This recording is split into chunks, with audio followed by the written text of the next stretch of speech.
Do you think you will win the general election if it was held in 12 months, within 12 months? Well, yes, that is ultimately what I do think. People know that they're not determining who the next government will be, who the next prime minister will be, and to be frank, a large number of our voters stayed at home. Nick, you can insult me as much as you like because we know each other well. Do not insult my listeners' intelligence.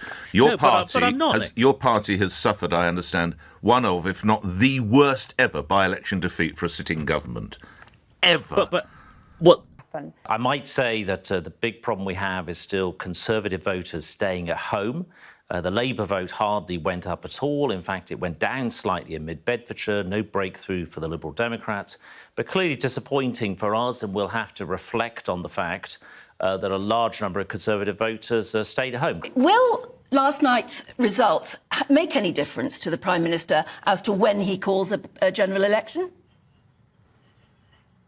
Well, look, I think, first of all, I don't think the opposition parties did do particularly well. Actually, the Liberal Democrats, for example, did not put up a good showing, lost their deposit in Tamworth. Labour hardly improved their vote at all. I think it is a lot of work for us to do, but these are low turnout by-elections. Governments traditionally don't win by-elections, and that was the case last night as well. Even though there was a low turnout, those who turned out voted Labour. I mean, you say you've got to encourage Conservative voters out.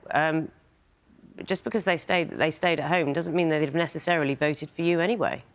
Well, look, I think half of the 10 biggest Conservative defeats have been in this Parliament. It's a worrying trend, isn't it? Well, clearly these are disappointing results. We need to reflect on those results.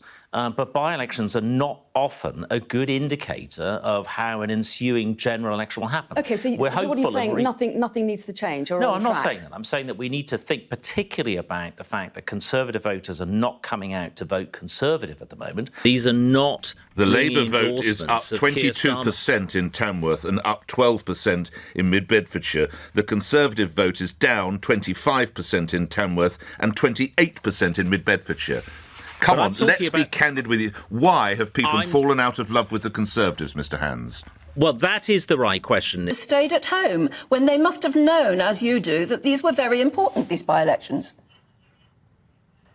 Yeah, but I think they knew that it wasn't going to determine who was going to be the government.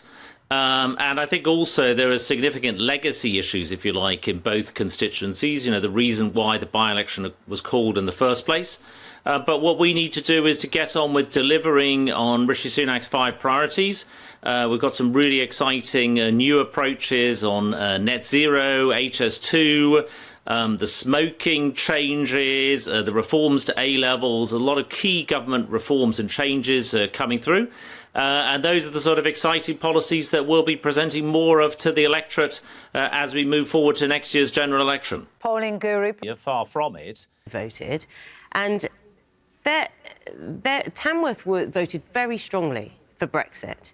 And now you're seeing the switch, this 20% swing, to Labour. What does that tell you?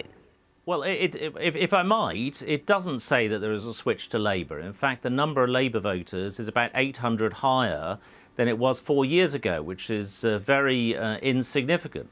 What it does show, though, is that a large number of people who voted Conservative last time, as you'd already pointed out, didn't show up to vote this time. And that is, if you like, the crucial issue for us going forward, is making sure those people who didn't vote Conservative at the by-election do come out and vote Conservative at the general election.